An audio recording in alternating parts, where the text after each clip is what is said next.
Okay, I'm back. That was crazy because I did that live and I know that was a horrible live.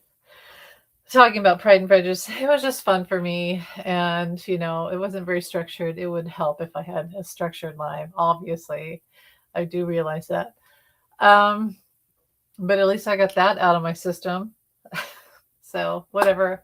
I talked about Pride and Prejudice and my feelings on it, and then that's that for that. Karen, come here.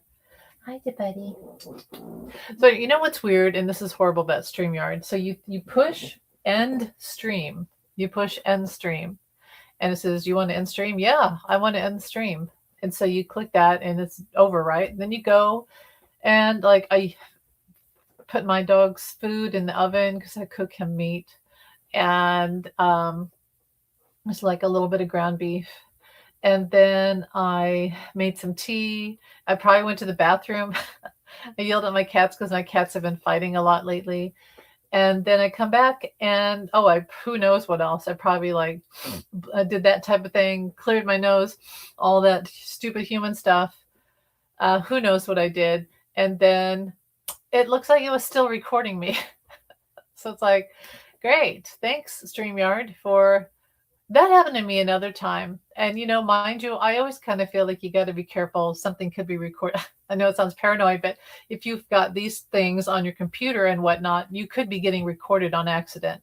So I'm kind of mindful of that. Like if you've still got the program up, you could be. But honestly, I pushed end stream twice and I thought it was ended. And then I come back and it had still been live. So that's so frustrating. Anyway, it's and also embarrassing, to be honest. It's very embarrassing. But anyway, here I am. And I said I would talk about politics. So I'll just go off and do another rambling stream about politics. If you come in and you have any questions, let me know. So, um, okay. So we have this Voting Rights Act thing that was passed that took away and redistricting thing that was passed that took away a lot of sections of voting areas for Black Americans. And, a lot of people aren't talking about it as much as I feel like they should because it's a huge injustice against um, a large population of Americans who have been misunrepresented and had many injustices in their life. And to do this to them is horrible. It's a horrible thing. I thought about it. It's like, how it felt when they said they were going to take away a woman's right for abortion, right? Or the right to choose, which essentially was taking away women's rights. There was no doubt about it. It was the first strike against us, probably Democrats, but just citizens in this country. And it was a strike against women's rights, which would lead to women's rights to vote taken away. I knew that. It wasn't just about the right to choose abortion rights, it was all of our rights. And it hurt. It was tremendously painful. And I just think that people should realize that what they did for the Black community in this country is and anyone with ethnicity, really. I mean, they've already been attacking all the Latino community in this country. It's awful. It's horrible. This is not what America is. It's not what America should be. And it's extremely painful. And so if you're questioning whether or not this is a big deal, it is. And it's also a huge injustice to many people in this country and very painful. It's a very painful thing that has happened. And I just want everyone to think about that. It's not just something that kind of happened. It happened. And what these things get passed around and the law approved, blocked, whatnot. But just the act of them doing it was extremely painful and destructive. Hold on, my cat wants out again. Okay. Cats hate closed doors. They really do. So that, do I think it'll be overturned? Well, I think because we are more than 30 days away from the midterms, I think it'll go back and forth. The ACLU will create a counter lawsuit and battle this. But I just think that the damage has been done, really. There's so many people that before the 2024 election that were dropped from the voter rolls. That already started then. And it was Roger Stone was the one who even said that's what they were going to do. He announced it out loud. And the fact that they got by with it is just, I still don't know. I still don't know how people don't understand that that was cheating in the election. Roger Stone said before the 2024 election, I'm going to take millions of people off the voter rolls. People who were voters, registered voters, I'm going to take them off the rolls unconstitutionally, illegally. And when they challenge us, I'm going to take it to court and back and forth until even through after the election and make it impossible for these people to vote. And that's one huge way that they cheated and let 45 steal the election, which he did. And, I was thinking this morning about how, some people will still say, oh, I can't believe you guys still talk about cheating in elections. Just stop it. Conspiracy theories, beyond just what we know, like we know who 45 is, right? Beyond the fact that he even admitted it, that he and Elon stole the election for entertainment purposes only. This whole video, but it's true. The anomalies of counties across, especially in the swing states, of having 0 votes for Kamala. 0 votes for Kamala. Okay? That's never going to happen. And the fact that we never did any audits, never did any investigations is criminal. It's criminal to us as voters, and it's criminal to this country that they didn't do anything. And so for anyone to say, oh, quit talking about election interference and stolen elections. No, I'm not going to stop talking about it because it happened. They stole the election from Kamala and they did not do recounts or audits. So I've talked about one of the best ways that we can win the midterms, the Democrats can win the midterms. And let's face it, with a 30% disapproval, no, it's 30% of the country approves of 45, which I don't believe it's even that high. But 70% disapprove of 45. 70% of the voting public disapprove of. So that means he's not going to win. His party is not going to win the midterms. But what we have to do is everything he's telling us we can't do. Mail-in voting. So no, don't do mail-in voting. He's just going to disqualify those. He's going to not count them. He's going to say they weren't turned in on time and they're not time-stamped properly and they can't count them. And they're going to make sure that none of them are counted. They're going to make sure that all mail-in ballots are not going to be counted. So what you have to do is take a paper ballot that you would mail in, but you have to drop it in the drop-off box and or inside and make sure it is stamped, time, whatever, counted, and then make sure you can check online that your vote has been counted. I don't suggest mail-in ballots at all. Drop-off ballots, yes. I don't suggest early voting either because that's how they won last time. But I know that that's wrong to say that. So, I would just say that everybody should get a paper ballot. Everybody request a paper ballot and fill it out and drop it off in the drop-off or inside the location. I would not do, of course, all ballots are paper ballots, but you know what I mean. I would not do the early voting with the machines. I would not do that because that's how we stole the election last time with Elon, because he hacked the tabulators and dropped all of Kamala's votes. So how to win the midterms is no mail-in ballots. Do the paper ballots that you drop off and have them marked for the proper time before the election, the day of. It has to be before, actually. Oh, this is exhausting. When Loretta and I did a live last week, we were talking about Stephen Colbert, and how he's leaving. His show is ending because of 45. And I said, well, I think what he's going to do is I could see him doing a sort of, what is that? You remember Garrison Keillor? Saturday. Okay, wait. Prairie Home Companion. Wasn't that what it was called? It was a show, and it was a radio show. It was a live stage show from I believe it was from Michigan or Minnesota, and it would broadcast everywhere across America. And it was like a radio show. They had sound effects and stories and music and everything and comedy um, and I think that's what Stephen Colbert is going to do. He's going to do an across America live show that's broadcast on the radio, and it's going to be about politics, and it's going to help rally up the vote and get people registered to vote and check your registration, and bring us together, and also have town hall like meetups where we can talk about how we're voting. And I really think that's important too, is that for the public to see and for 45 to see exactly how the votes are going all the way up to the midterms. So he can't say, well, I had all of the voters were going to vote for me. And Kamala lied.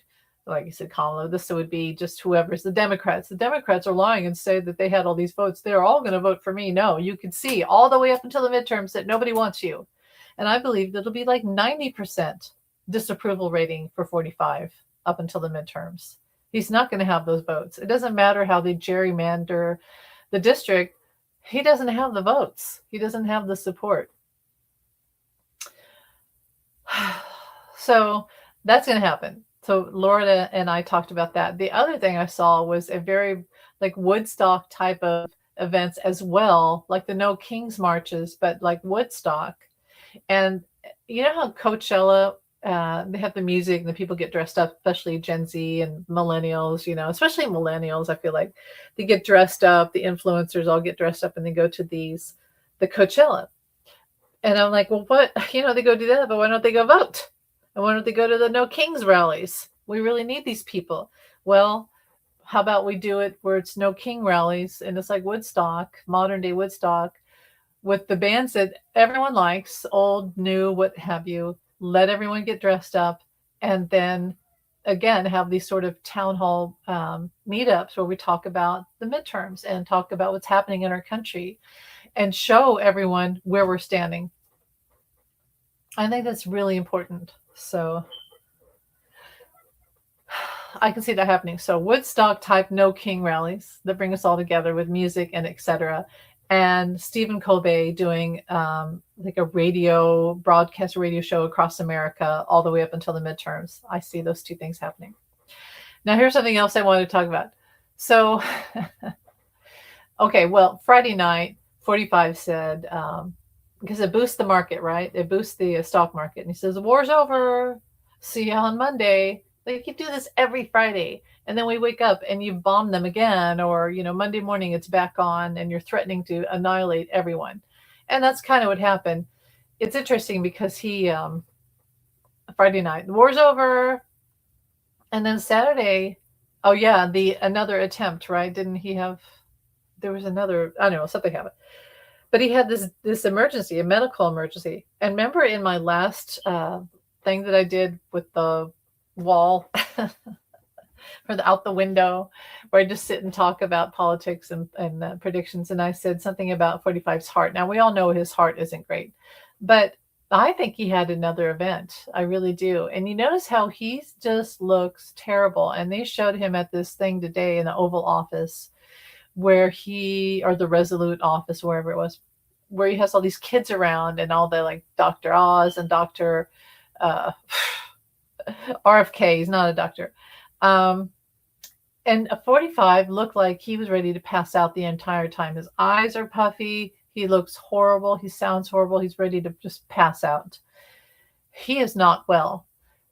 I've said it for a while. I don't feel that he has that much time left on this earth. Nobody needs to take him out, and I don't believe in political violence anyway. I do understand why people don't want him around, but I don't believe in political violence. It's not the way. Just his own health, though, is going to take him out. He looks awful. He looks terrible. And think about it. He's up all night sundowning, posting all these horrible memes and AI pictures and threats to Iran and all these things. And his narcissism is literally killing him. Because he should have never started the war. He started the war with Iran. He bombed them. We went to bed that Friday night. Everything was fine. I mean, the world wasn't great. Obviously, America's not great with him as president. It's awful, but relatively okay. And then we wake up on a Saturday morning and find out he's bombed Iran. He's bombed an entire children's elementary school and started a war with a country that could annihilate us, really, with China would be their helper. Um, and he thought it was going to be Venezuela. He thought it was just going to go and steal their oil, and then wham bam, he'd be done on the weekend, and he'd have a whole bunch of more money and all the oil, blah blah blah. And then he would say he owned Iran,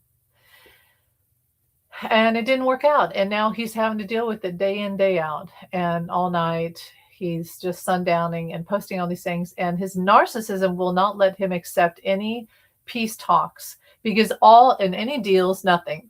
And it also will not allow him to accept the fact that he started the war, he's lost it, and people and soldiers have died, and there's been, for entertainment purposes only, many casualties and bombings of billion-dollar equipment and planes and ships and things like that, and radar and etc.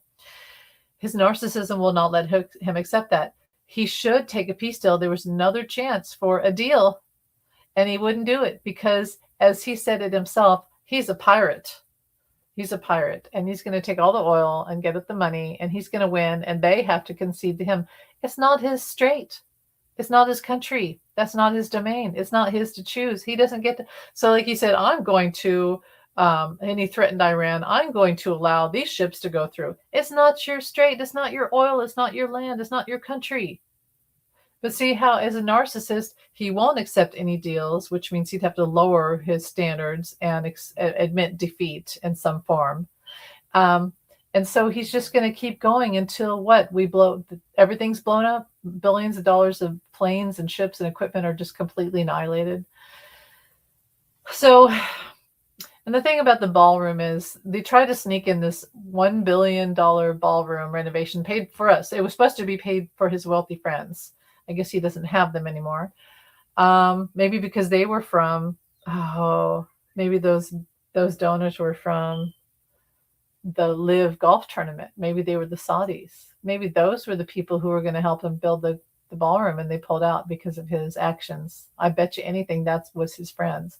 So then he wants to stick it to the taxpayers. Well, with a fake attempt, which it actually, I believe, was a real attempt on Melania. That's what I think, because she was going to start talking and having discovery in a lawsuit. So what they did was they're trying to push it on us like, you have to do this. You Democrats have to do this for the safety of America. What? Not our safety. We're never going to be in that ballroom. Never. We'll never be in that ballroom. The safety is for 45, I guess, but a ballroom's not safer than an Oval Office or any other building for that matter. It's not safe. How about he just stays at home and doesn't have ballroom events all the time? You've started a war and you've got a fatwa on you. You're the one who started the war. We didn't. So face the consequences and stay at home and stop running around everywhere.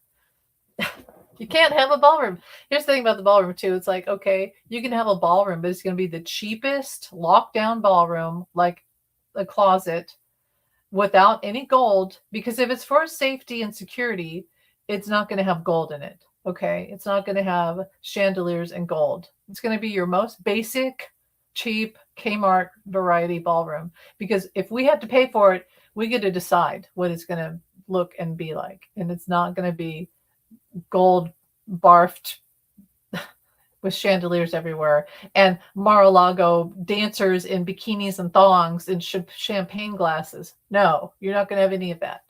There's no bells and whistles. It's like my mother used to get cars, and she would get the cheapest version. So like no radio and no air conditioning. You ain't getting the radio. You ain't getting the air conditioning in your ballroom. You're getting just a standard crappy ballroom with some guards at the doors. You're not getting anything fancy unless you can pay for it yourself, but not on the White House grounds, because it's our house. That's the people's house. But what they did though was, they said that taxpayers are going to pay $1 billion for it. And also in this bill, and so they've been pushing the ballroom, but what they tried to sneak into the bill along with it was $20 billion for icy roads.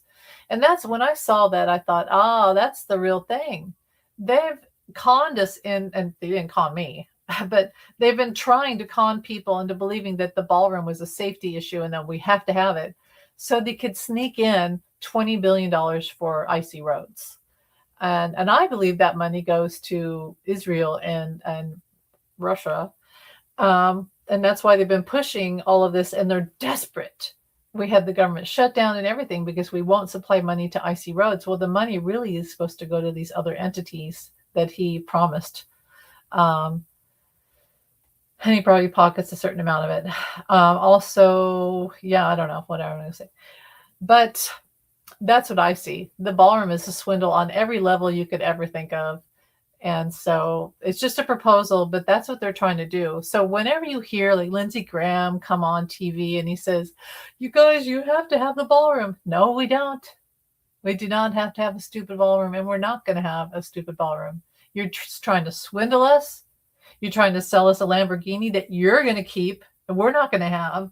You don't need a Lamborghini. You can go get yourself a Ford, a 2-door Ford with no radio. Anyway, that's what I see. They're trying to swindle us. It's not about the ballroom at all. It's about this 20 billion for icy roads, which is really other entities, etc. They're trying to swindle us. And I always saw that the reason why they think that they need this money, they're desperate to get government money for icy roads, is because they want it for other things, obviously, like I just said, but because of the money they've been sliding in through nefarious places would have to be tracked. And they haven't been able to use it because there's been no funding for icy roads. They've had to stop that flow of money. So he has no money. That's why he's taken money from every, like, disabilities. Like, people are saying that they went to the ER and they found out they have no Medicaid and they have no Social Security and their kids have no disability. There's like nothing. 45 is taking money from everywhere. He's taking all the money, all of it.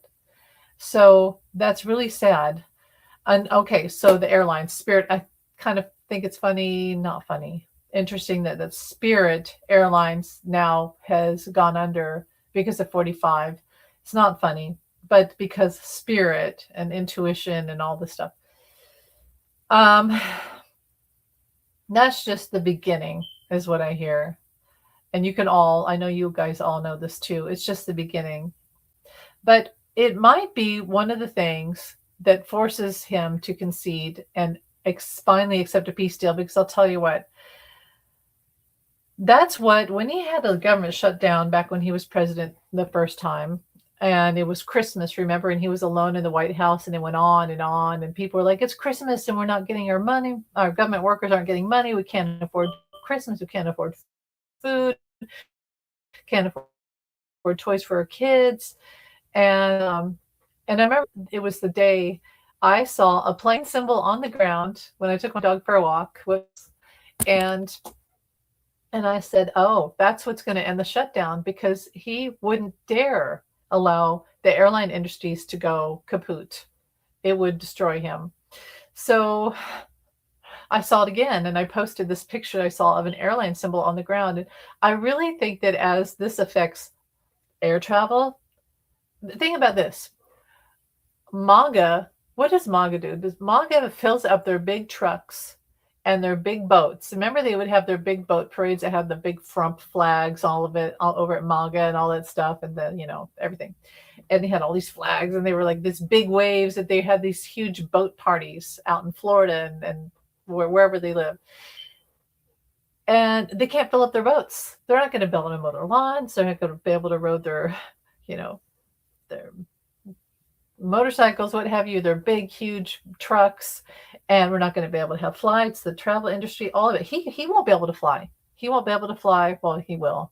He'll find a way. He'll be able to fly, but no one else will. But I honestly feel like the destruction of the airline industry via the gas and the economy, because of the war he started with Iran. And by the way, he admitted last night, he said, I started this war, but I can't call it war because it's against the law. He literally said that. And that's something that I said a while back. Yeah, he's been trying not to say the word war because it would mean that he voided the War Agreement Act with Congress, and it's against the law. Anyway, I believe the plane industry going down, filing for bankruptcy, is going to destroy him. And it will be one of the last, besides the fact that people can't eat and fill up their car to go to work anymore. But it's the airline industry, I think, that is going to put they're not going to ever get him out of office, right? We can see that. They're just not going to do it. They've had many reasons to get him out of office and do the 25th. When he threatened to kill us all a couple weeks ago, that's when they really should have done the 25th, and they didn't do it. So they're not going to. The only way out is that he's going to pass away from his own bad health, and or he just completely destroys his legacy so horribly that he has no voters, and when it comes to the midterms, people are not going to vote for his party. Like 15%. And he will not be able to deny that he lost, because it's going to be such a horrible voting that he will not be able to say that he won. That's what's going to get him. And then once he loses the midterms, he will lose the Congress and the Senate and what have you, the House. And things will start to turn back to the law. Now the Supreme Court, that's different. We still have to deal with them, obviously, but as with more support in the Congress, our legal system. And you can even see that even places like CNN have begun to turn around and go against him. And it took this last year for them to finally stop capitulating for him. And that's something, okay, I'll end it on this. And I have more to talk about, but I'll end this on this because I'm going to feed my dog and all that stuff. I wanted to say that, so it was Adam Mockler. You guys all saw the clip where Adam Mockler was on with, was it Scott Jennings? And Scott Jennings was trying to say that Adam Mockler was just a kid and he doesn't understand. Adam Mockler's 22 years old, so he's a young man. And Scott Jennings was like, oh, be quiet. You're just a kid. Go back to your bedroom and to your mommy and just, shut up. Let the adults discuss this. And Adam Mockler was like, don't say that to me. And you're just trying to blah, blah, blah. And he was like this. And Adam Mockler is extremely intelligent. I've said that I think that he is the Elon Musk that they can't control. He's the Democratic Elon Musk. He's extremely intelligent. You can't corrupt him. You can't distract him. His points are spot on, and he can't be gaslit. And he always puts the truth back in their face, and they hate that. They hate that he can't be gaslit and corrupted, and he always finds a way to be the last one to be heard in a situation. And so what is it? Scott Jennings said, get your hand out of my effing face. And he got all butthurt over the whole thing. And it was like score one for Adam Mockler and for Democrats. Now, so then another panel, they did not fire Scott Jennings. They should have. But at least they're still having both sides still on. So Geraldo Rivera was on, and he was doing the gaslighting thing of, you're just a kid. And Piers Morgan was doing it too. You're just a kid, and it's true. You were in your room, and you should just let the adults talk. And you don't know quite what you're talking about. He's 22. He could be at war. Why is it that when a young man turns 18, you can send him off to war to die for your country, but you won't let him talk about politics? He's 22. He knows a lot. He's interviewed Joe Biden. He's been all over. He's interviewed all these political entities, Congress people. He's been on Midas Touch almost daily. He knows what he's talking about.